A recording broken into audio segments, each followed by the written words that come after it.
ይላል ራዕይ ዮሐንስ ምዕራፍ 1 ቁጥር 11 ላይ የጨመሩት ማለት ነው። ምን አይነት ብልግና ነው? ለምንድን ነው የምትጨምሩት? እና ይሄን እንደዚህ ይመስላል። እና ለምንድን ነው እንደዚህ የምታጨበረብሯቸው ሰዎች? ኢየሱስን አልፋና ኦሜጋ ለማድረግ ራዕይ ዮሐንስ 1:11 ላይ አሁን በቅርብ ቀን በታተሙ ባይብል ላይ ከተከተቱት በ1879 የነበረው የአባሮም የቁም ጽሑፍ ከጊዜም ቨርሽን ባይብል ላይ ያመጡት ነው። ራሱ ግሪከኛው ላይ የለም። አልፋና ኦሜጋ ብለው ራዕይ 1:11 ላይ ጨመሩት ለኢየሱስ። ለምን? ሶስቱንም ሲያዩዋቸው የሚያዋጣ ነገር አይደለም ሙግቱ። ሶስቱም የሚያዋጣ አይደለም እና ሳያዋጣ ሲቀር ምን አደረጉት? ጨመሩት ይዘው ማለት ነው። እና ይሄን ይመስላል ማለት ነው። እንዲህ ቤቷ ማን ዘይነብ ኦኬ ማሻአላ ማሻአላ ጀዛከላህ ኢነነህኑ ነዘለ ዚክረ ወኢና ለሁ ለሐፊዙን ይረሳል ቢረሳ የዛሬ 7 ዓመት ነው። ስንት ዓመት ነው ዘይነብ? ኧረ ቆየ 8-9 ዓመት ይሆናል። 8 ዓመት ይሆናል። ዋትስአፕ ላይ ለመጀመሪያ ጊዜ ሰልማ የቁርአን ጥቅስ አንዳንድ ጊዜ እያዘች እየመጣች ትለበልበዋለች አልኩሽ። ይሄን ክርስቲያን ትለዋለች፣ ትለበልበዋለች። ማሻአላ እሺ መምህሬ እንትን ይሄ ግን አልፋና ኦሜጋ የሚለው ቃል ማለት ነው ለፍጡር ይውላል ወይስ አይውልም? አይውልም። እሱን ነው እኮ የምንለው። ያዋለበት ጥቅስ ካለ አምጡና ያሳዩን። እኛ አልፋና ኦሜጋ የሚለው ስለ አብ ነው የሚያወራው የሚል ነው። ሁለት ቀኝ እጅ፣ አንድ ታፋ፣ አይን አላህ ከዚህ ውጪ አካል የለውም። አካል ጎሎት ነው ወይ? ነይ ግቢ ሰሚራ። የጥያቄ ፉንጋ የለውም። እህል ቅጠል ላይ ለሚባል ጥያቄ የለም። እንደ ዳገት የሚያዳግት እንደ ቁልቁለት የሚያሽቀለቁል ጥያቄ የሚባል የለው። ጥያቄ በጥያቄነት ከመጣበሽ መልስ መስጠት ግድ ይላል። በጨዋ ደንብ ብቻ ነው። ኡስታዝ መልከ ጻዲቅስ ኡስታዝ እናትና አባት የለውም የሚለው ከሌዋውያን ዘር ነው፣ ግን የሌዋውያን ዘር ነው ይላል። መልከ ጻዲቅ እንደዛ አይልም በባይብል። ዕብራውያን 7:3 ላይ እናትና አባት የሉትም፣ የትውልድም ቁጥር የለውም፣ ለዘመኑም ጥንት ለሕይወቱም ፍጻሜ የለውም፣ ዳሩ ግን በእግዚአብሔር ልጅ ተመስሎ ለዘላለም ካህኑን ይኖራል ይላል። አባትና እናትም የትውልድም ቁጥር የለውም ይላል፣ ለዘመኑም ጥንት ለሕይወቱም ፍጻሜ የሉትም ይላል፣ ዳሩ ግን በእግዚአብሔር ልጅ ተመስሎ። ስለዚህ እሱ ከአዳም አይደለም ማለት ነው። ሰው ነው፣ ግን እናትና አባት የሉትም፣ የትውልድ ቁጥር የሉትም፣ ለዘመኑ ጥንት ማለት ቤጊኒንግ የለውም፣ ለሕይወቱ ፍጻሜ የለውም፣ መጨረሻም የለውም። ዳሩ ግን ምንድነው? በአምላክ ልጅ ተመስሎ ለዘላለም ካህኑን ይኖራል። ክህነቱ እንደማን ነው? ኢየሱስ እንደ መልከ ጸዲቅ ነው ማለት ነው። መልከ ጸዲቅ ኢየሱስ ነው እንዳትል እዛው ላይ ዕብራውያን ምዕራፍ 7 ላይ የሚናገረው ቁም ነገር አለ። ምን ይላል? ሌላ ካህን ቢነሳ አለ። ሌላ ካህን እንደ መልከ ጸዲቅ ከዛሬ ጀምሮ አንተ እንደ መልከ ጸዲቅ ለእግዚአብሔር ካህን ትኖራለህ። እመጣለሁ ራሱ ማለት ሌላ ካህን ሆኖ ሲነሳ ሕጉ ምንም ፍጹም አላደረገንም እና ይልና ሌላ ካህን በመልከ ጸዲቅ ምሳሌ ሌላ ካህን ቢነሳ ይላል። ሌላ ካህን በመልከ ጸዲቅ የሚነሳ ይላል ዕብራውያን 7:15 ላይ። ስለዚህ ኢየሱስ ማለት መልከ ጸዲቅ አይደለም።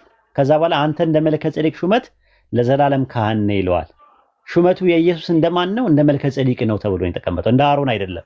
አሮን መስዋዕት ሲያቀርብ ነበር፣ በግ ሲያርድ ነበረ ክህነቱ። የኢየሱስ ግን በግ ምናምን የሚያርድ አይደለም። ራሱ እንደማን ነው? እንደ መልከ ጸዲቅ ነው ክህነቱ። ማረድ ምናምን ደም ምናምን አያስፈልገው። አሁን ይህንን ከያዘ እንደ መልከ ጸዲቅ ሹመት አንተ ለዘላለም ካህን ነህ ብሎ የቱ ጋር የተነገረው? መዝሙረ ዳዊት ምዕራፍ 110 ላይ ነው የተነገረው። ቁጥር 4-5 አካባቢ ላይ ታገኘዋለህ። ነገር ግን መልከ ጸዲቅ የሚባል ሰው በወቅቱ የነበረ ሰው ነው። ዘፍጥረት 14 ላይ ታገኘዋለህ። ምን ላይ? ኦሪት ዘፍጥረት ምዕራፍ 14 ላይ አብርሃም ነገስታትን ገድሎ ሲመለስ ተገናኝቶት ነበረ ራሱ። ዘፍጥረት 14 ቁጥር 18 እና 19 ላይ ታገኘዋለህ። ባርኮም እንትን አደረገው ይላል። የነበረ ሰው ነው። ሰው መሆኑንስ መጽሐፍ ቅዱስ ሲናገር ይሆን? አዎ። ምን ላይ ከተባለ ዕብራውያን ምዕራፍ 7 ላይ ዕብራውያን ምዕራፍ 7 ቁጥር 4 ላይ የአባቶች አለቃ አብርሃም ከዘረፋው የሚሻለውን አስራት የሰጠው ይህ ሰው እንዴት ትልቅ እንደነበረ እስኪ ተመልከቷል። ይህ ሰው ነው። መልከ ጸዲቅ ሰው ነው፣ ግን ምን የለውም? ልደት የለውም፣ አልተወለደም። ከዛስ ለሕይወቱ ፍጻሜ የለውም፣ አልሞተም። ከዛስ እናትና አባት የሉትም፣ የመጣበት የዘር ሐረግ የለውም። ሰው ነው የሚለው የቱ ጋር ነው? እንደ መልከ ዕብራዊ ያለ ኡስታዝ 7 ስንት ነበር? 4 ስለዚህ አሁን ማስረጃ እናትና አባት የሌሉትም የተባለው እናትና አባቱ ስላልተገለጹ ነው። የትውልድ ቁጥር የለውም ሲል ደግሞ በእስራኤል ውስጥ ስለማይቆጠር ነው። ለህይወቱ ፍጻሜ ምናምን ሲባል ልደቱና ሞቱ አልተነገረም ምናምን ይላሉ። አሃ እንደዛ ነው ስላልተነገረ ነው። ኦኬ ጥሩ። መሳፍንት 6 ላይ ግቡ ትላላችሁ። መጽሐፈ መሳፍንት ምዕራፍ 6 ላይ ግቡ ትላላችሁ ሲመጡባችሁ። ከዛ መሳፍንት ምዕራፍ 6 ላይ ሁላችሁም ስታወጡ ቁጥር 8 ላይ እንደዚህ ይናገራል። እግዚአብሔር ወደ እስራኤል ልጆች ነብይ ላከ። እርሱም ያ ነብይ የእስራኤል አምላክ እግዚአብሔር እንዲህ ይላል፣ እኔ ከግብፅ ምድር አወጣኋችሁ ከባርነት ፊት አለቀኳችኋል። ይሄ ነብይ ከማን የዘር ሐረግ የመጣ ነው? መቼ ነው የተወለደው? መቼ ነው የሞተው? ተገልጿል? አልተገለጸም። ስለዚህ እናትና አባቱ የሉትም ማለት እችላለሁ? ከየት የዘር ሐረግ ነው የመጣው? ይሄ ነብይ ማን ነው? ስሙ ማን ነው የወለደው? እናትና አባቱ እነማን ናቸው? አልተገለጸም ባይብል ላይ። ስለዚህ አሁን ልክ እንደ መልከዘዴቅ እሱን እንደዚህ ለምን አይደለውም? ይሄን አይደለውም። ልክ እንደዛ ማለት ስለዚህ እናትና አባት የሉትም ብሏል። ለምን እንዳላናቅም ምንን ታሳቢ ነው? በቃ ስፔኩሌሽን ነው፣ ግምት ነው የሚሰጠው።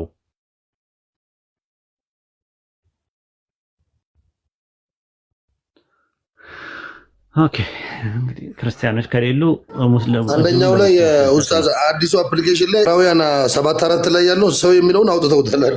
ወላሂ አውጥተውታል።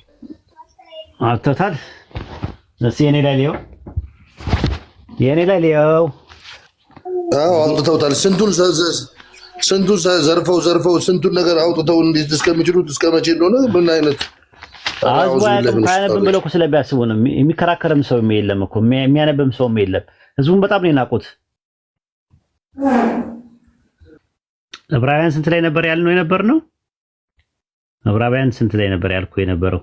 ምዕራፍ 7 ዕብራውያን 7:4 ቁጥር 4 እሺ ቁጥር 4 እኔ ጋር ያለው አለ። እኔ ጋር ያለው አንዱ ላይ አውጥተውታል፣ አንዱ ላይ አለ።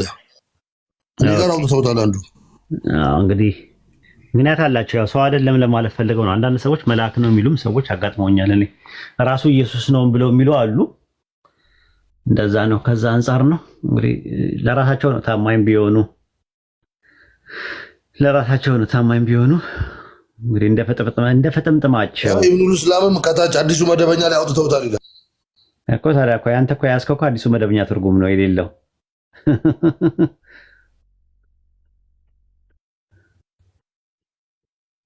ኡስታዝ ስንቱን አውጥተውት ይችሉታል? እንደው ምንም እንደው ህዝቡ ግን ደንቆሮ ነው፣ በቃ አያውቅም ብሎ ነው በየጊዜው የሚያወጡት።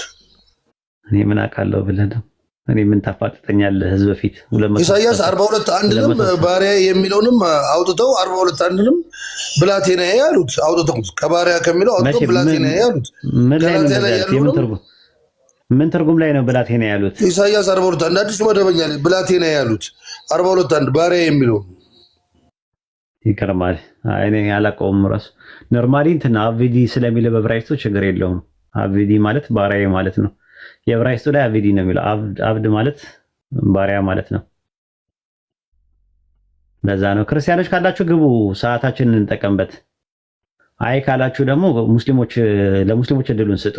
መጠየቅ ንጽጽር የሚፈልጉ ሰዎች ካሉ ፈትዋ ምናምን እንዳጠይቁኝ።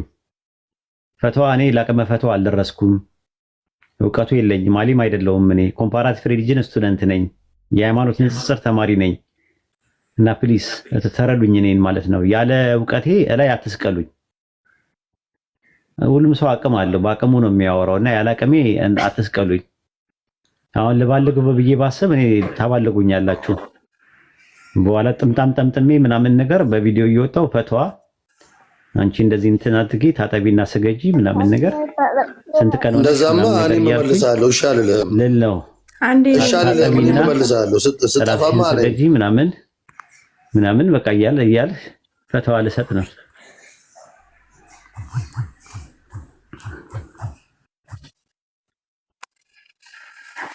ታዲያ ግን እንዳልኳችሁ ንጽጽር ነው የምትጠይቁኝ። አደራችሁን እንዳታፋጥጡኝ ህዝብ ፊት። ዳጊ ክርስቲያኖች የሆነ ሰዓት ላይ ይኸው ወይድ አላቅም እያለ ይላል አሉ። አላቅም ይላል የራሱን ሲሆን አላቅም ይላል። ባይብል ላይ ሲሆን ይሰለጥንብናል አሉ። ፈትዋ እኮ ተጠይቄ ነው አላቅም ያልኩት። እና እስልምና እኮ ዘርፈ ብዙ ነው ራሱ ፊልዱ። ነህው አለ፣ በላጋ አለ፣ ሉጋ አለ፣ ሶርፍ አለ፣ ተጅዊድ አለ፣ ፊቂ አለ፣ የፊቂ መሳላዎች አሉ፣ ሙቃረና አለ። አሁን ሙቃረና እኛ ያለንበት ሙቃረና ነው እና ያለ ፊልዴ ማውራት አለብኝ? እስልምና ባህር ነው እንደ ክርስትና እኮ አይደለም። ክርስትና ብሉይ ኪዳን አዲስ ኪዳን አለ ራሱ መጽሐፍ ብሉይ መጽሐፍ ሐዲስ ይባላል። መጽሐፍ መነኮሳት አለ። ከዛ መጽሐፈ ሊቃውንት ምናምን የሆነ እንትን አላቸው። መጽሐፍ አንድምታ አለ። መጽሐፈ ብሉይ መጽሐፈ ሐዲስ አንደኛው ደግሞ ጠፋኝ፣ አራተኛው ጠፋኝ። በቃ ይሄንን ነው መጽሐፍ ቤተሰቦች ሲገቡ እንትን የሚሉት ማለት ነው። በጉባኤ ቤት ሲያልፉ ደግሞ እንደ የተለያየ ትምህርት አለ። እንደዚህ እንትን ያለ ነገር አይደለም። እና እንደዛ ነው ሰው ያልሆነውን ቦታ እንትን አንደለም። ለዛ ነው አንዳንድ ሰዎች አውቀን ነው ምን መስላቸው። እንደዛ አይደለም። እና ፈትዋ ልጠይቂኝ ነበር እንዴ አንቺ ሐኒፋ ሰለምቲዋ?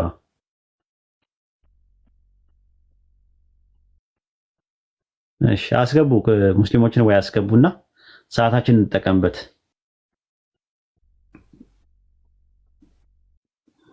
ሰላም አለይኩም ኡስታዝ። ወአለይኩም አሰላም ወራህመቱላሂ ወበረካቱ። እንዴት ናችሁ? አልሐምዱሊላህ።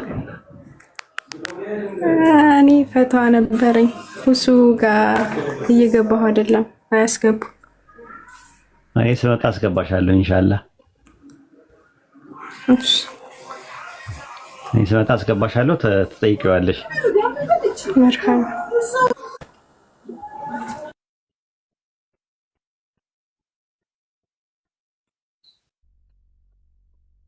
አንድ ደግሞ የማይገባኝ ሙግት አለ። ዕብራውያን አንድ ስምንት ላይ አምላክ ሆይ አንተን ስለ ልጁ ግን አምላክ ሆይ ዙፋን እስከ ዘላለም ድረስ ነው ምናምን የሚለው አብ ወልድን አምላኬ ብሎታል ይላሉና ምንድነው ይሄ ሙግት? ምንም አይገባኝም ማለት ነው። እስኪ ሄድበት። እንደዛ የሚል ነገር የለውም አለው እንዴ?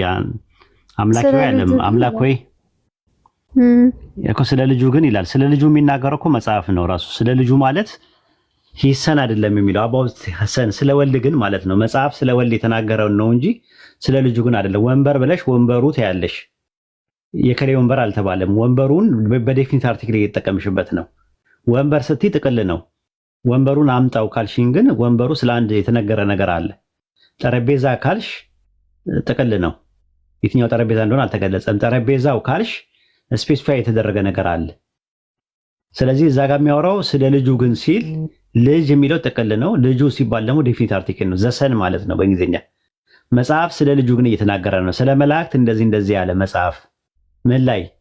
ዕብራውያን 1:7 ላይ መላእክቱን መንፈስ አገልጋዮቹን የእሳት ነበልባል የሚያደርጋ ይላል። ስለማን? ስለ መላእክት አለ። ማን ነው ያለው? መጽሐፍ ላይ አለ። የትኛው መጽሐፍ? መዝሙረ ዳዊት ምዕራፍ 103 ቁጥር 4 ላይ ያለው ማለት ነው። ከዛ በኋላ ደግሞ ስለ ልጁ ግን እንዲህ አለ አለ መጽሐፍ። ምን አለ? መዝሙረ ዳዊት ምዕራፍ 45 ቁጥር 6 ላይ ያለውን ይጠቅስና ስለ ልጁ ግን እያለ ይናገራል ማለት። ስለ ልጁ መጽሐፍ ያለውን ነው የሚናገረው። እንደውም በዕብራይስጥና በግሪክ ሰብትጀንት ከሄደን ስለ ልጁ ግን አይደለም የሚለው። ስለ ልጁ ግን ካለ በኋላ አምላክ ከዘላለም እስከ ዘላለም ዙፋን ነው ብሎ ነው ያስቀመጠው። አምላክ ከዘላለም እስከ ዘላለም ኪሴያ ኤሎሂም ነው ያለው የዕብራይስጡ። ኪሴ ማለት ዙፋን ነው ታውቂዋለሽ። ኪሴያ ኤሎሂም ማለት የአንተ ዙፋን አምላክ ነው ማለት ነው ትርጉሙ። ኪሴያ ኤሎሂም ኦላምም ወአድ ነው የሚለው። አምላክ ከዘላለም እስከ ዘላለም የአንተ ዙፋን ነው ብሎ ነው የሚያስቀምጠው። ሪቫይልድ ስታንዳርድ ቨርዥንም እንደዛ ነው። ጋድ ኢዝ ዩር ስሮን ፎርኤቨር ኤቨር ብሎ ነው ያስቀመጠው። አዲስ ኪዳንስ ስንል አዲስ ኪዳን ላይ ያለው ከዕብራውያን 1:8 ላይ ያስቀመጠው እንደዛ ነው። ተመሳሳይ ነው። አምላክ የአንተ ዙፋን ነው ብሎ ነው ያስቀመጠው ዕብራውያን 1:8 ላይ። ሆትሮስ ማለት ዙፋኑ ማለት ነው። ሆትሮሱ ሆቴዎስ የአንተ ዙፋን አምላክ ነው ማለት ነው። በጥቅሉ ሆትሮሱ ሆቴዎስ ኤስቶን አዮና ቱ አዮኖስ አምላክ የአንተ ዙፋን ነው ብሎ ነው ያስቀመጠው። እንደዛ ብሎ የተረጎሙ ይሆን? አዎ በ1879 አባሮሜ የቁም ጽሑፍ አምላክ የአንተ ዙፋን ነው ብለው ተርጉመውታል። ማስረጃ ይኖር ይሆን? መክፈት ይቻላል? አዎ። የቱ ጋር ካልን ዕብራውያን ምዕራፍ 1 ቁጥር 8 ላይ ዕብራውያን ምዕራፍ 1 ቁጥር 8 ላይ እኔ ስከፍተው እንደዚህ የሚል ጥቅስ አለ። የ1879 አባሮሜ የቁም ጽሑፍ የሚባለው ማለት ነው። ይኸው ልክፈት። አምላክ ያንተ ዙፋን ነው ብለው ነው ያስቀመጡት። ይታያቸዋል ዕብራውያን ይታያቸዋል።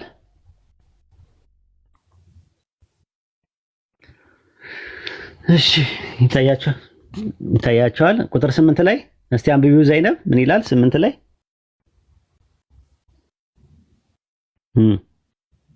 ለዘላለም የመንግስትህ በትር የቅንነት አይደለም በደምብ አንብቢ። ኧረ ዘለልሽው። ስለ ልጁ ግን አለ ምን አለ? ስለ ልጁ ግን አለ ዙፋንህ አምላክ ለዘላለም ነው። የመንግስትህ አምላክ ዙፋንህ አምላክ ለዘላለም ነው። የአንተ ዙፋን አምላክ ነው። የዙፋን ምንጭ የዙፋን ምንጭ ማን ነው? አምላክ ነው እያለ ነው ያለው እንጂ አንተ አምላክ ነህ አይደለም ብሎ ያስቀመጠው። እንደዛ ብሎ የተረጎሙት ሰዎች አሉ። ታዲያ እንደዛ ከሆነ ጥያቄ የሚነሳው ምንድነው? አምላክ እንዴት ዙፋን ይባላል የሚል ጥያቄ ሙግት መነሳቱ አይቀርም። ያ ሲነሳ ደግሞ የሚሆነው ነገር ምንድነው? በመጽሐፍ ቅዱስን ጥቅስ አለመረዳት ነው። ዘኍልቍ ላይ ምዕራፍ 18 ቁጥር 20 እና 21 ላይ ያለውን ጥቅስ ትጠቅሳላችሁ። ያህዌ አሮንን አለው በምድራችሁ ርስት እኔ ርስት ነኝ አለ። ከዛስ ርስት ነኝ። ከዛ በኋላ ምንድነው አለ? የእስራኤል ልጆችን አስራትን ርስት አድርጌ ሰጥቻለሁና አለ። አስራት ማለት ከ100 ብር 10 ብር ርስት ነው። ያ ርስት ማንኛ አለ? እኔ ነኝ አለ ፈጣሪ። ምን ማለት ነው ብላችሁ ጠይቋቸው። አይ የርስቱ ምንጭ ማለት ነው ወይ እንዴ? ይሄማ እንዴት ይጠፋል እንዴ? ፈጣሪ እንዴት ርስት ይባላል?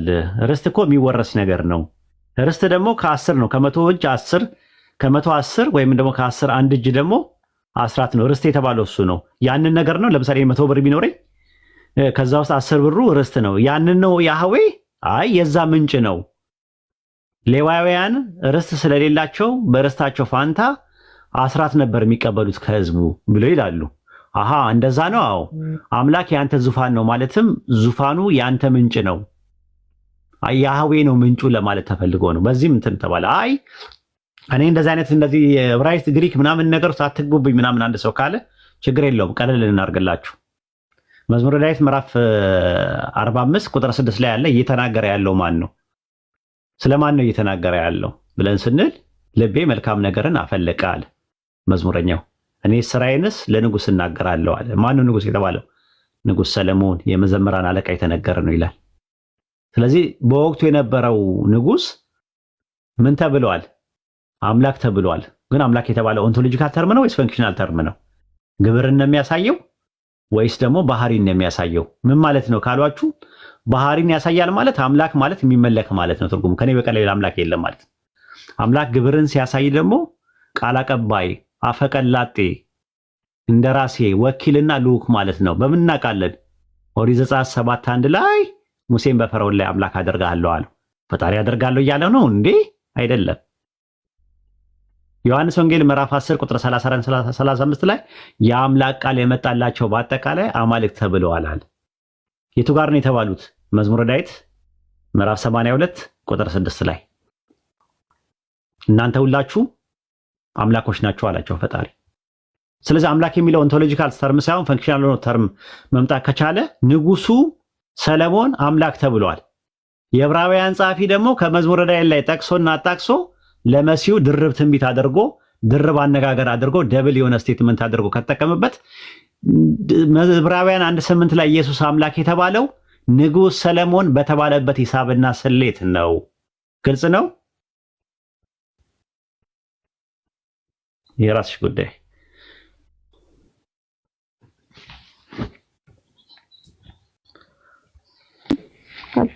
ወአለይኩም ሰላም ወራህመቱላሂ ወበረካቱ። ይምኑል እንዴት ነው ኡስታዝ? ሰላም ነኝ አለሁ አልሐምዱሊላህ። ደህና ነህ አንተ?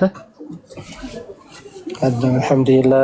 እኔ የምለው ዛሬ የሆነች ግሩፕ ላይ የሆነች ወሬ እያወራን ነበርና አዲስ ኪዳን ላይ ትንሽ አምቢጊቲ አለ በሰይጣን ሮል ላይ። አንድ ቦታ ላይ የማቴዎስ ወንጌል ምዕራፍ 16 አካባቢ ጴጥሮስን ጴጥሮስ እንግዲህ ኢየሱስን ሲገስጸው ይሄ አይሆንብህ እሰቀላለሁ በሶስተኛውም ቀን ምናምን ብሎ ሲናገር ኢየሱስ ይሄ አይሆንብህ ብሎ ሲለው አንተ ሰይጣን ከኋላ ይሆን ይለዋል። አንተ የዓለማዊ ነገር እንጂ የሰማያዊ ነገር የለህም ብሎ ይገስጸውና ያው ዓላማው ኢየሱስ እንዳይሞት መፈለጉ ዓላማው የሰይጣን እንደሆነ ይናገራል። በተመሳሳይ ደግሞ ተቃራኒው ማለት ነው የሉቃስ ወንጌል ምዕራፍ 22 ላይ ቁጥር 3 አካባቢ ሰይጣንን በይሁዳ በኩል ገብቶ ኢየሱስን አሳልፎ እንደሰጠው ይናገራል። እዚህ አዲስ ኪዳን ላይ ምንድን ነው የሰይጣን ሮሉ? እንዲሞት ነው ኢየሱስ የሚፈልገው ወይስ ተቃርኖ ነው ወይስ እንዳይሞት ነው የሚፈልገው የሚለውን ነገር ክሊር እኮ የኔ እኮ አርጊመንት ናት እቺ። አለ እኮ ጽሁፌ ላይ አለ፣ እንትን ላይ ቻናሌ ላይ እኮ አለ። ሰይጣን ኢየሱስ እንዲሰቀል ይፈልጋል ወይስ አይፈልግም ብለህ ጥያቄ ታቀርብላቸዋለህ። ከዛ ይፈልጋል ካሉ ማስረጃ አምጡ ስትላቸው ዮሐንስ ወንጌል፣ ሉቃስ ወንጌልና ማርቆስ ወንጌል ላይ እንደዛ ነው የሚናገረው። በይሁዳ ሐሳቡን አስገብቶ በ30 ብር እንዲሸጥ ሐሳቡን አቅርቧል፣ እንዲሰቀል ፈልጓል። ማቴዎስ ወንጌል ምዕራፍ 16 ላይ ግን ሲናገር መሰቀል የለብህም ብሎ ጴጥሮስ ሲነግረው ይሄ ሐሳብ የሰይጣን ሐሳብ ነው፣ እኔ እንዳልሰቀል የማን ሐሳብ ነው ብሎታል? የሰይጣን ሐሳብ ነው ብሎታል። ስለዚህ የሰይጣን ሐሳብ የትኛው ነው? ኢየሱስ እንዲሰቀል ይፈልጋል ወይስ አይፈልግም ብለህ ጥያቄ መጠየቅ ነው።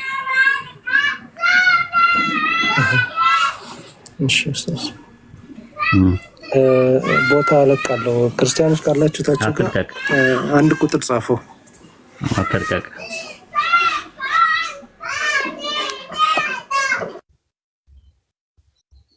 ወአለይኩም አሰላም ወራህመቱላሂ ወበረካቱ። እንዴት ነህ? ተሻለ? ሰላም ነኝ አለ አልሐምዱሊላህ። አንቺ ጋር ነው ጫጫታ ያለው?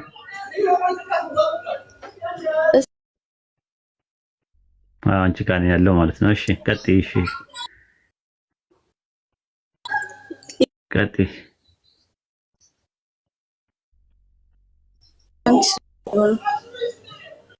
ይሄ ምስልስቴ ስሜት ዋታታለው እንደ ሰው ለስም ይገዛል። አሁን የመራብ የመጠማት ለስድስት ነገሮች ለስድስት ህግ ነው። ለስድስት ህግ ነው ህጎች ኦንቶሎጂካል ነው ፈንክሽናል ነው። ኦንቶሎጂካል ነው እንጂ ፈንክሽናል እንዴት ይሆናል? ፈንክሽናል እኮ ሲሆን ከአካል ጋር የተገናኘ ነው፣ ከፐርሰን ጋር የተገናኘ ነው። መብላት መጠጣት በፊት መጀመሪያ መራብ መጠማት አለ። በነገራችን ላይ ሰው የሚራብበትና የሚጠማበት የቱ ጋር ነው ያለው ታውቃላችሁ? ሳይንስ እስካሁን አልደረሰበትም። ሰው የሆነ ነገር ሲርበው ራበኝ ብሎ የሚጠይቀው ፓርት እንዳለ ሰውነቱን ነው የሚጠይቀው፣ ግን የቱ ጋር እንዳለ አይታወቅም። ራሱ መራብ መጠማት የሚባል ህግ አለው። ከዛ በኋላ የሚራብና የሚጠማ ደግሞ መብላትና መጠጣት አለ። ስንት ቆጠራችሁ? መራብ መጠማት 2። ከዛ በኋላ ደግሞ መብላትና መጠጣት 2። ስንት ሆነ? 4። ከዛ በኋላ ደግሞ የበላነውና የጠጣነውን ነገር በሌላ መልኩ ከሰውነት ማስወገድና የጠጣነውን ነገር ደግሞ በሽንት መልኩ ማስወገድ 2 ይሆናል ማለት ነው። አጠቃላይ 6 ይሆናሉ ማለት ነው። ስለዚህ ለስድስቱ ህጎች የታዘዘ ነው ማለት ነው ፍጥረት በአጠቃላይ ማለት ነው። አሁን የሚነሳው ጥያቄ ኢየሱስ ይራብና ይጠማ ነበር? ይብኑል ይራብና ይጠማ ነበር? ኢየሱስ ተራበ ይላል አይደል?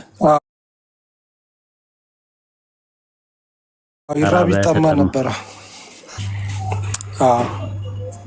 የሚበላውና የሚጠጣው ከሰውነቱ በሌላ መልኩ ያስወግድ ነበር?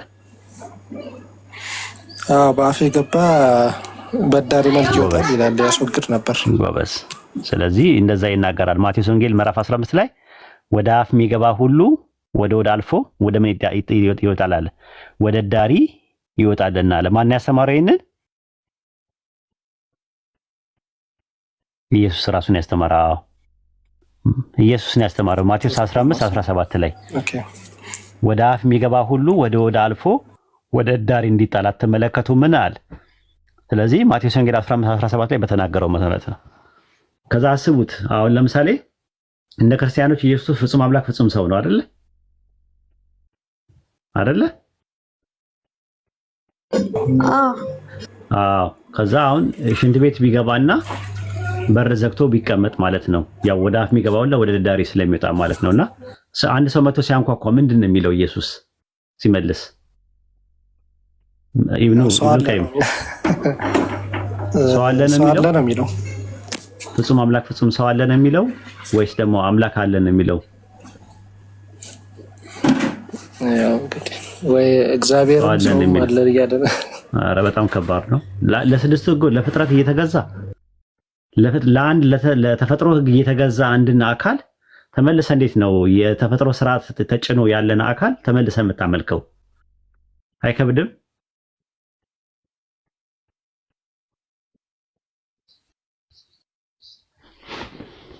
እግዚአብሔር ወደ ካምፓችሁ እንዲገባ ከፈለጋችሁ እዳራችሁን ከካምፕ ወጣችሁ ሌላ ቦታ ላይ ተጸዳድታችሁ ከዛ በኋላ ሸፍናችሁ ተመለሱ ይላል ሰዓት ላይ መሰለኝና መላእክቶችን ነው እዛች እግዚአብሔር በካምፓችሁ የተዘዋወረ ይጠብቃችኋልና ምናምን የሚለው እንግዲህ ለመላእክቶች እዳሪ ያለበት ቦታ እንደዚህ እግዚአብሔር ነው የሚለው ግን ያው አተረጓጎሙ ትክክለኛ ኢንተርፕሪቴሽኑ እንደዚህ ያልፋልና እኮ ነው ያልፋል። ቅድስና ነው የሚያመለክተው ስለሚያልፍ ማለት ነው። በዛ ስለሚያልፍ ብሎ ነው የሚያስቀምጠው አይደል? አዎ የተዘዋወረ ይጠብቃቸዋል ነው የሚለው እንደዛ ነገር መሰለኝ። አዎ እንደዛ ንጽህናውን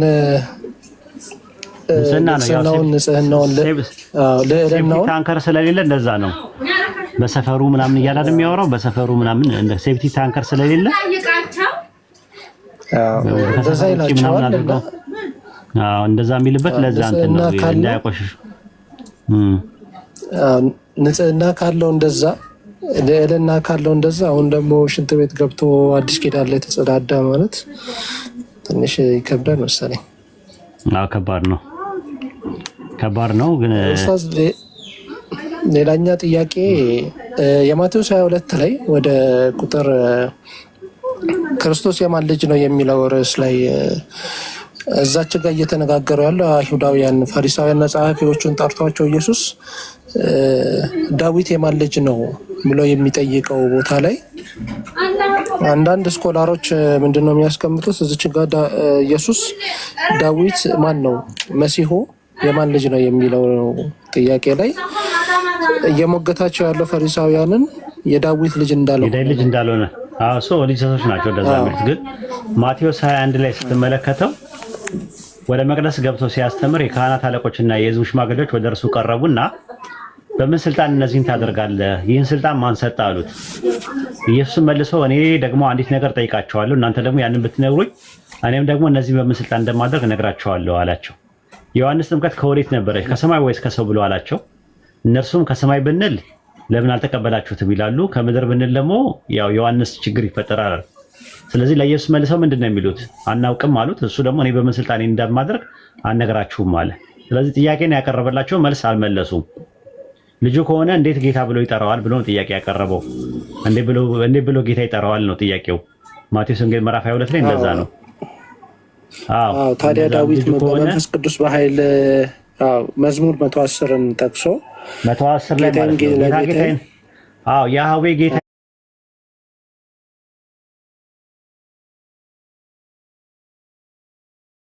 ጠላቶቼ የእግር መረገጫ እስካደረስ በቀኝ የተቀመጣለሁ። ዳዊት ልጁ ከሆነ ልጁን አባትየው እንዴት ጌታ ብሎ ይጠራዋል ነው ጥያቄን የጠየቃቸው ብሎ ይጠይቃቸዋል። እነሱም ብሎ ከጠራው እኔ ልጅ ይሆናል አላቸው። አንድ ቃል እንኳን ሊመልሱለት አልቻሉም።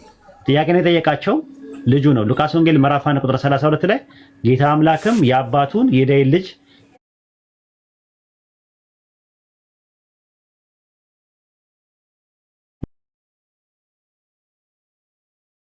ምንድነው ያለው? ኢየሱስ ዞር በል ምናምን ነገር አለ እንዴ? ማቴዎስ ወንጌል 9:27 ላይ የዳዊት ልጅ ወይ ማረኝ ብሎ ሲጮህ አይ እኔ የዳዊት ልጅ አይደለሁም አላለም። ማቴዎስ 1:1 ላይ ማቴዎስ ሲነግረን የዳዊት ልጅ የአብርሃም ልጅ የክርስቶስ የትውልድ መጽሐፍ ብሎ ነግሮናል። ስለዚህ ኢየሱስ የዳዊት ልጅ ነው።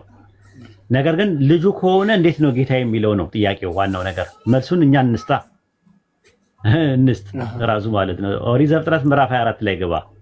ኦሪት ዘፍጥረት ምዕራፍ 24 ላይ ቁጥር 35 ላይ ታገኘዋለህ። ጌታ ጌታዬን እጅግ ባረከው ይላል።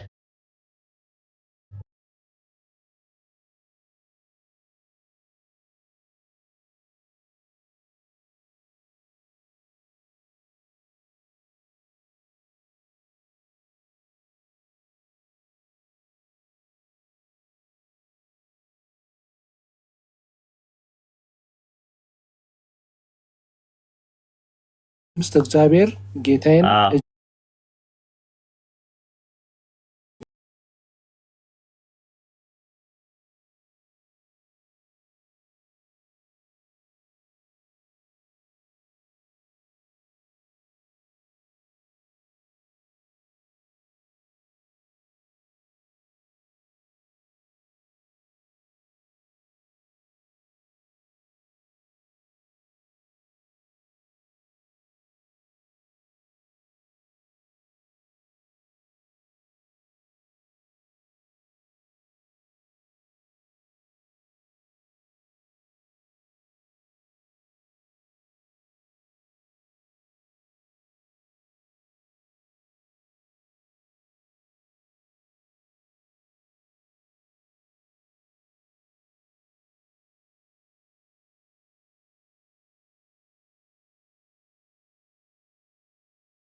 8 ቁጥር 12 ላይ ምን አለችው?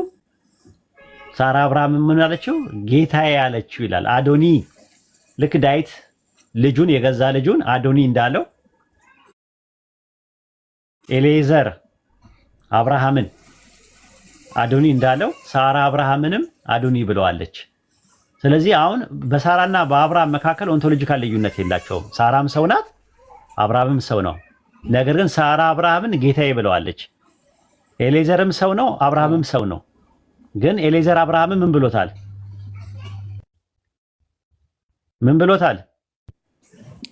ጌታ ብሎታል። ጌታ ብሎታል። ልክ እንደዛው መዝሙረ ዳዊት ምዕራፍ 110 ቁጥር 1 ላይ ዳዊት የገዛ ልጁን ከአብራኩ የተገኘውን ልጁን ምን ብሎታል? ጌታዬ ብሎታል። ጌታዬ ብሎታል።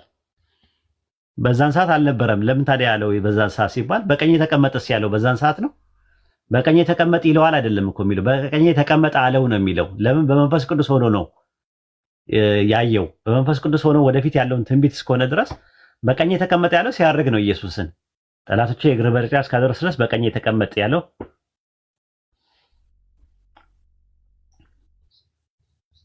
15 ላይ 15:25 ላይ ጠላቶቹ የእግሩ መረገጫ እስኪያደርስ ድረስ ሊነግስ ይገባዋልና ይላል። እንደዛ ነው። ይሄን ይመስላል። እሺ ሌላ አንድ ጥያቄ አለ። መርቅልን። እሺ ኡስታዝ፣ ዮሐንስ ወንጌል ምዕራፍ 21 ላይ ቁጥር 22 ላይ ይመስለኛል ከማርቆስ ጋር የተገናኘ ይሄ እንኳን የራሴ ሐሳብ ነው። ምናልባት አንተ በደንብ እንድታኝከው ብዬ ነው እና እስቲ ፈትፍተህ እንድትሰጠኝ ነው እና የማርቆስ ወንጌል ምዕራፍ 9 ላይ ትንቢት ይናገራል። ኢየሱስ ምንድነው የሚለው? የሰው ልጅ በኃይል እስከሚመጣ ድረስ ከዚህ ከተሰበሰባችሁት የፓራፍሬስ አድርገው ማለት ነው አንዳንዳችሁ ሞትን የማይቀምሳል ብሎ ይናገራል። እና ክርስቲያኖች ኦርቶዶክስ ስፔሻሊ ማን ነው የሚሉን? ይህንን ጥያቄ ስንጠይቃቸው ዮሐንስ ነው። ኦኬ ድገመው ጥያቄውን አልሰማውም። ማቴዎስ 21 ብለህ ምናምን ስትል ነው የወጣው። እሺ ማቴዎስ 21 ላይ ቁጥር 22 ላይ የሚናገረው ነገር አለ ከእንትን ጋር የሚገናኝ። ኢየሱስም እስከመጣ ድረስ በህይወት እንዲኖር ብፈልግ እንኳን እናንተ ምን ቸገራችሁ? አንተ ራስህ ተከተለ አለው ይላል ጴጥሮስ ማለት ነው። እና ከዛ ጋር የማርቆስ ወንጌል ምዕራፍ 9 ላይ የሚገናኝ ነገር አለ። የራሴ ሐሳብ ነው። አንተ የራሴ ሐሳብ ሲሆን መጽሐፊ ላይ እኮ ያየ የምታወራ ነው የሚመስለው። ራሱ ደስ ይላል። ራሱ ሐሳባችን አንድ አይነት ነገር ነው። ከዚህ ከቆሙት ሰዎች መካከል ሞትን የማይቀምሱ አንዳንዶች አሉ ያለው ዮሐንስን ነው። ለምንድን ነው ከዚህ ከቆሙት መካከል ያለው? ማቴዎስ ወንጌል 2:14 ላይ እንደዛ ነው የሚለው አይደለ? የሕፃኑን ሞት የሚሿት ሞተዋልና ይላል። ማን ነው? ስም አልተጠቀሰም፣ ግን ሄሮድስ ነው የሞተው። ስም ሳይጠቀስ ሲቀር መጽሐፍ ቅዱስ አብዝቶ የመናገር ባህሪ አለው። ልክ እዛ ጋር ከዚህ ከቆሙት ሰዎች መካከል ሞትን የማይቀምሱ አንዳንዶች አሉ አለ። ከዛ ዮሐንስ ወንጌል ምዕራፍ 21 ላይ ስፔሲፋይ አድርጎ ሐዋርያው ዮሐንስ ሞትን እንደማያይ ነው የሚናገረው። ሁለተኛ ቆሮንቶስ 12:6 ላይ ደግሞ ጳውሎስ ደግሞ ምን አለ? ከዛሬ 14 ዓመት በፊት አንድ ሰው በመንፈስ ይሁን በስጋ ይሁን አላውቅም ወደ ሶስተኛ ሰማይ ድረስ ተነጠቀ ይላል፣ ሄደ ይላል። በመንፈስ ይሁን አይሁን አላውቅም ይላል። እሱም በ55 ሲናገር ከ55 በፊት ዮሐንስ ነው ያረገው። ስለዚህ ራዕይ ዮሐንስንና አንደኛ ዮሐንስ መልእክት፣ ሁለተኛ መልእክት፣ ሶስተኛ ዮሐንስ መልእክትና የዮሐንስን ወንጌል ሐዋርያው ዮሐንስ አልጻፈውም ራሱ። ለምን? እሱ የጻፈው በ98 ነው የኛው ጸሐፊ የጻፈው። ስለዚህ ያኛው ቀደም ብሎ ያረገ ነው። ቀደም ብሎ ነው ያረገው ዮሐንስ የሚባለው ሐዋርያው ዮሐንስ። እንትን አሁን የኔ ቲዮሪ ምን መሰለክ ኡስታዝ፣ የእንትን ላይ የማርቆስ ወንጌል ምዕራፍ 9 ላይ እስከሚመጣ ድረስ በህይወት የሚኖር አለ ሞት የማይቀምሳል ሲል አንዳንድ ክርስቲያኖች እንግዲህ አንዳንድ ኦርቶዶክሶች ምንድነው የሚሉት? ይሄ ዮሐንስ ነው አልሞተም ይላሉ። ምንም እንኳን ታሪክን ሳነብ ኤፌሶን ላይ እንደሞተ ይናገራል። ግን እሱ ሳይሆን ራሱ የቆጵሮሱ ወይም ደግሞ የሳይፕረስ ሳልሚስ ኤጲፋኒዮስም እንደዛ ነው የሚያስቀምጠው። አልሞተም ከሚባሉት ውስጥ ማርያም ማርያምና እንደ ዮሐንስ እንደ ኤልያስ አልሞተችም ይላል እሱ። ማርያምን ስለ ማርያም ሲያወራ አልሞተም ነው የሚሉት እነሱ። አልሞተም የሚሉ አሉ። አልሞተም ይላሉ። አዎ ዮሐንስማ አልሞተም ተብሎ ነው የሚታመነው። ጥንት ቤተክርስቲያን እንደዛ ነው የምታምነው። በእኛ አልሞተም ዩሲቢኤስ ምናምን ፖርኒ ምን አልከኝ? በባይብል አልሞቱም የተባሉት 4 ናቸው አይደል? አረጉ የተባሉት እሺ፣ 4 ሰዎች ናቸው አረጉ የተባሉት። ማን ናቸው? በባይብል ከሄደ ኤልያስ አንድ፣ እንደገና ሄኖክ አለ፣ ሄኖክ 2፣ ኢየሱስ አለ፣ 3 አለ፣ ኢየሱስ አለ። አራተኛው ዮሐንስ ነው የሚሉት ሐዋርያ ዮሐንስ ማለት ነው። በኢስላም ያልሞቱ 3 አሉ። ያልሞቱ 3 አሉ። ማን ናቸው? ሶስተኛው አጨቃጫቂ ነው። 2ቱ የታወቁ ናቸው። ማን ናቸው ያልሞቱ? ያው ኢየሱስ አለ፣ ኢሳ አለ፣ አንድ አለ፣ ኢድሪስ አለ፣ 2 አለ። እሺ ሶስተኛው ማን ነው አጨቃጫቂ የሆነው? ሶስተኛው መህዲ ሊሆን ይችላል። አይደለም፣ መህዲማ ገና ወደፊት የሚመጣ ነው። ሺያዎች ናቸው እንደዛ የሚሉት። ኦካልቴሽን ያለው እነሱ ጋር ነው። 12ኛው ኸዲር አይደለም። ኸዲር ሰው ነው አይደለም። ኸዲር አይደለም። ሶስተኛውን እስቲ ድረሱበት።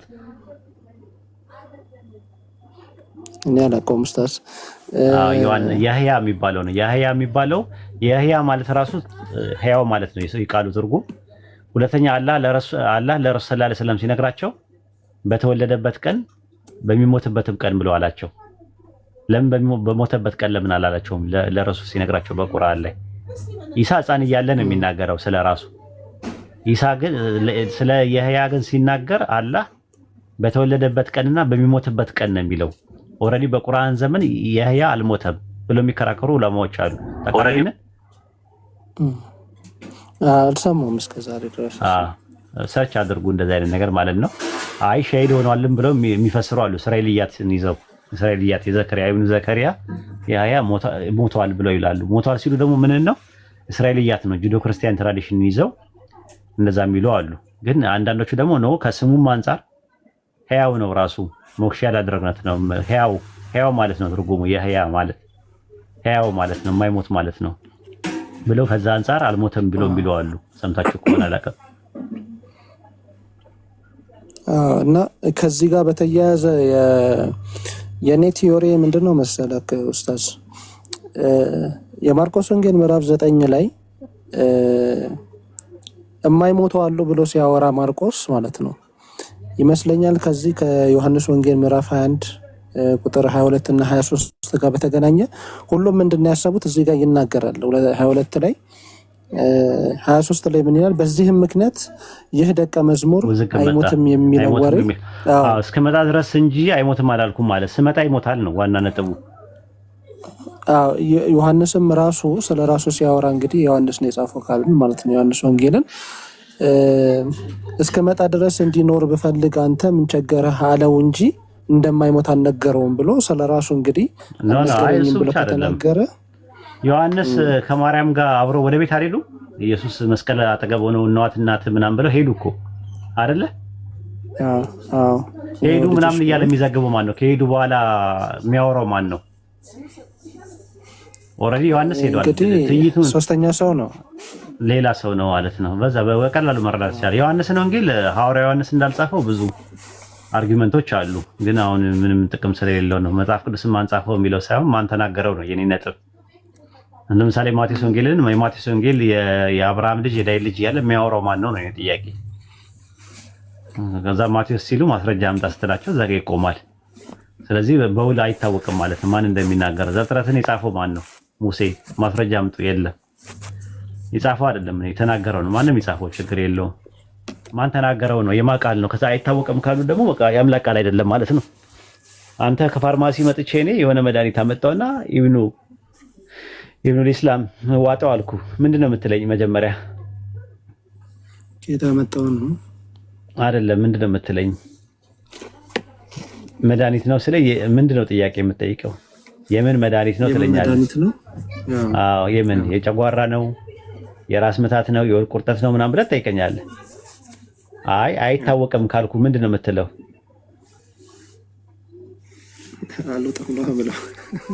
አሉጥም ነው የምትለው። የምን እንደሆነ ደግሞ እንትን ቢልስ ቢያጥረውልስ አጥሮ ቢደፋስ ራሱ በጣም እኮ ከባድ ነው። ልክ እንደዛ ማለት ነው። ጸሐፊውም ተናጋሪውም የማይታወቅ ከሆነ የአምላክ ቃል ነው ለምን ትሉናላችሁ ነው ጥያቄው። የአምላክ ቃል ነው። አምላክ ተናግሮታል? አልተናገረውም። ተናጋሪው ማን ነው? አይታወቅም። ጸሐፊው ማን ነው? አይታወቅም። ታዲያ ለኔ ምን ያደርግልኛል? እዛ በካልቾ እንትን ውስጥ ጢባ ጢቤ ተጫወተ እዛ ቅርጫት ውስጥ አስቀምጥልኝ ነው የምለው።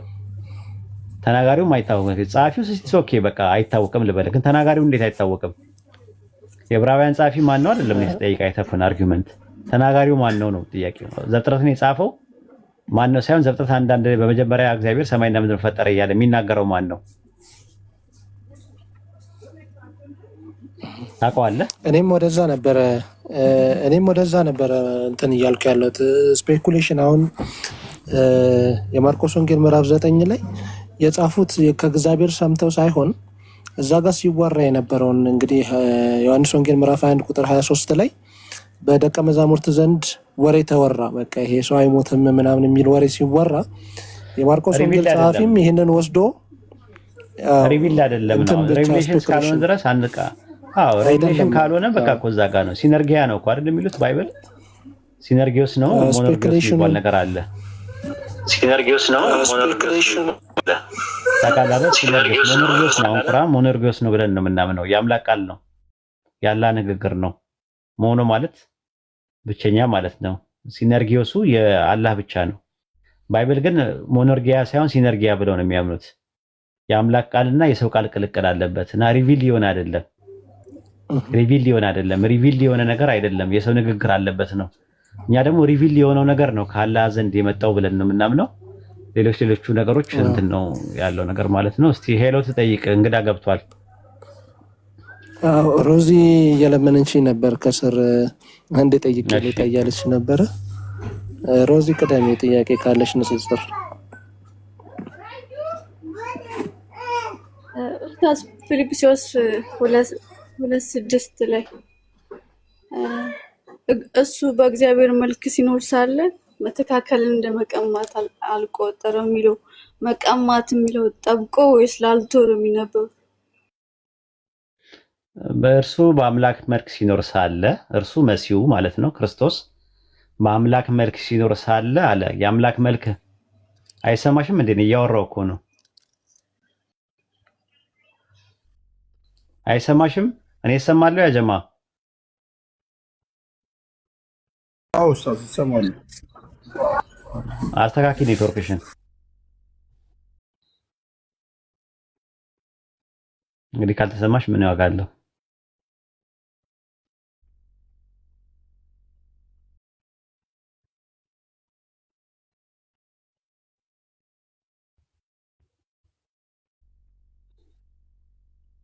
ሮዚ አለሽ? አይ ከኔ ነው። ሮዚ አለሽ? አሁን ይሰማሻል?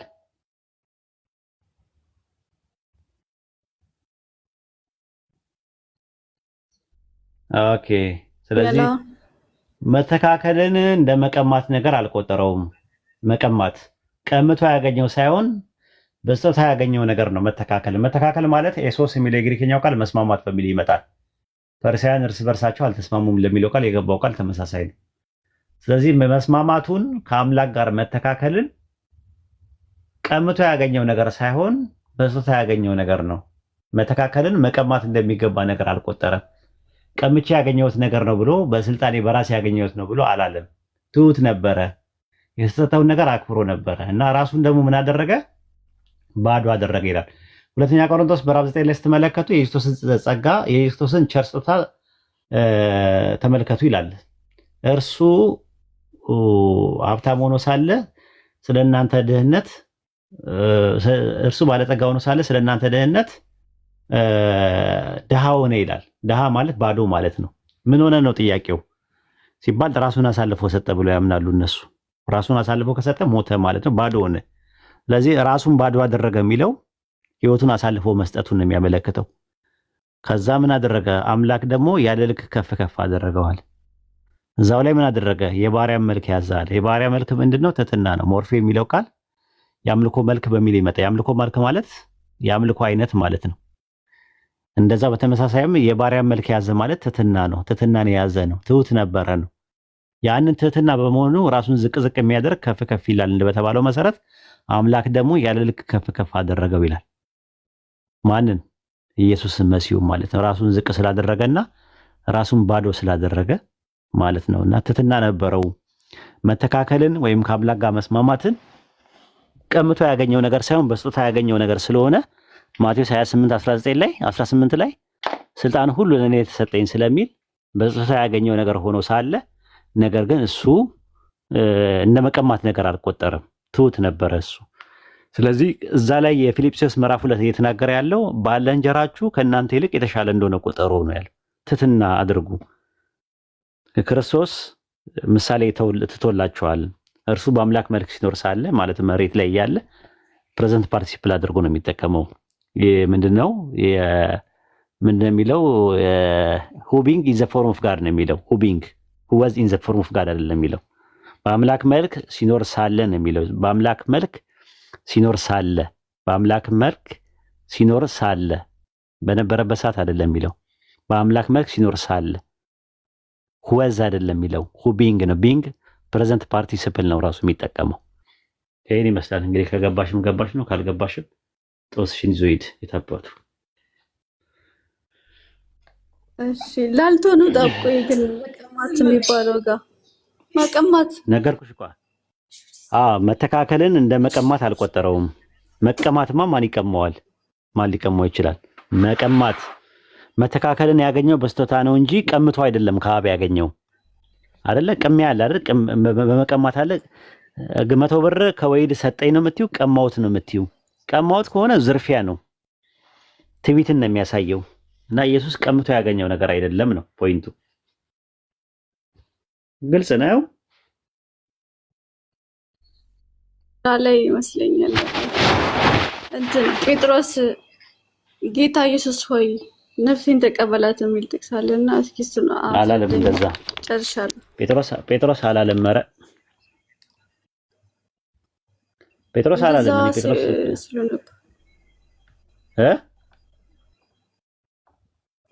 ጴጥሮስ አላለም እንደዛ። እስጢፋኖስ ማለትሽ ነው?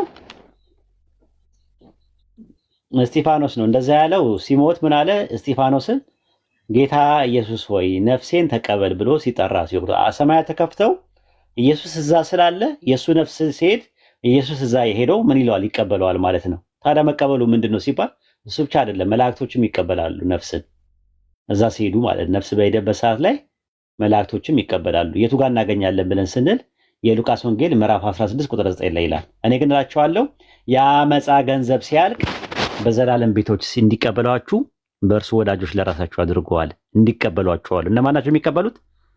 በዘላለም ቤት እንዲቀበሏችኋል። የአመፃ ገንዘብ ሲያልቅባችሁ በዘላለም ቤት እዛ እንዲቀበሏችኋል። እነማን ናቸው የሚቀበሉት?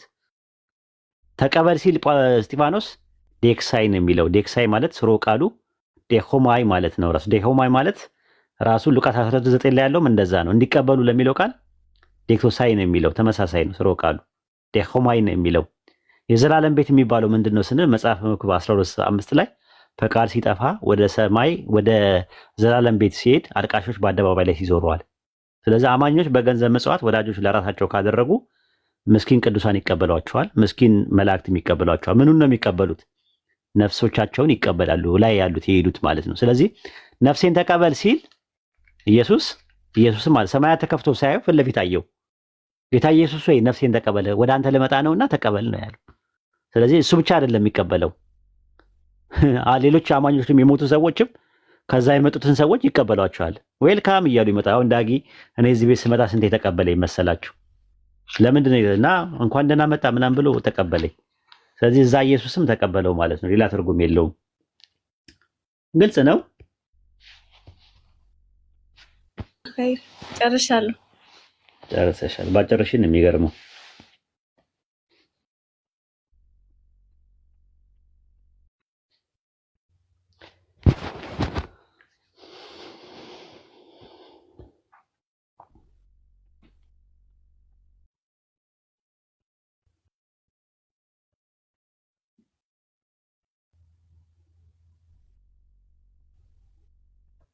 ኦኬ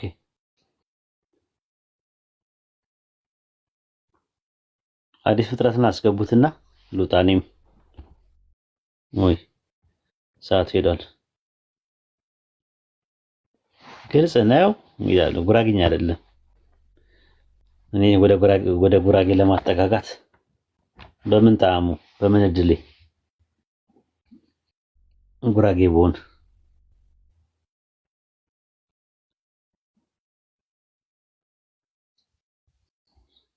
መቶ ብር አማረኝ እያልኩኝ ቀመጥ ነበረ። 100 ብር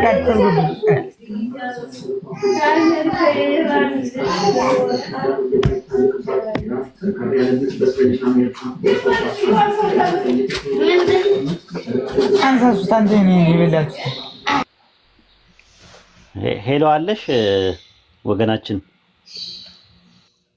ሰላም ብያለሁ። እንዴት ናችሁ? ሰላም፣ እንዴት ነሽ? ጠፋሽ እኮ። እግዚአብሔር ይመስገን። ጠፋሽ። አንተ ነህ የጠፋው። ኧረ አይቼ አላውቅም። ቆየህ በጣም።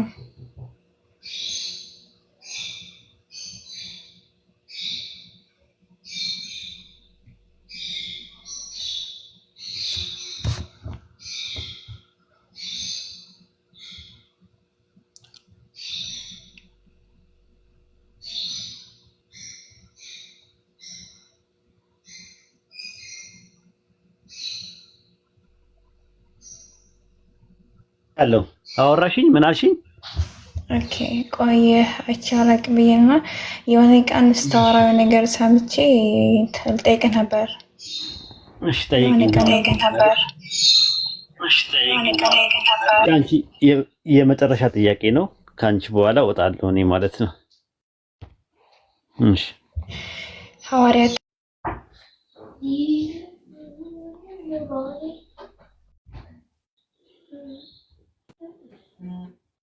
ለነገሩ እንትና ነው ኤብሮ ነው ሲል የነበረውና አሁን ኤብሮ በሌለበት ትጠይቂኛለሽ። ሐዋርያቶች ኢየሱስ አምላክ ነው ብለው ያስተማሩበት ጥቅስ ሲኖር ይሆን? ለሙግት ያክል እንኳን ደስተኝ እኮ ካለስ አንቺ እኮ ነሽ ያልሽኝ። እኔ አላውቅም። እኔ ሐዋርያቶች ኢየሱስ አምላክ ነው ብለው ያስተማሩበት አንድ ጥቅስ እንዳለ ወይ ስለ አብ ነው የሚያወራው ወይ ደግሞ ምንድነው ፈንክሽናል ተርም ሆኖ ነው የሚመጣው አምላክ የሚለው ቃል ካለ ደግሞ ስጪኝ።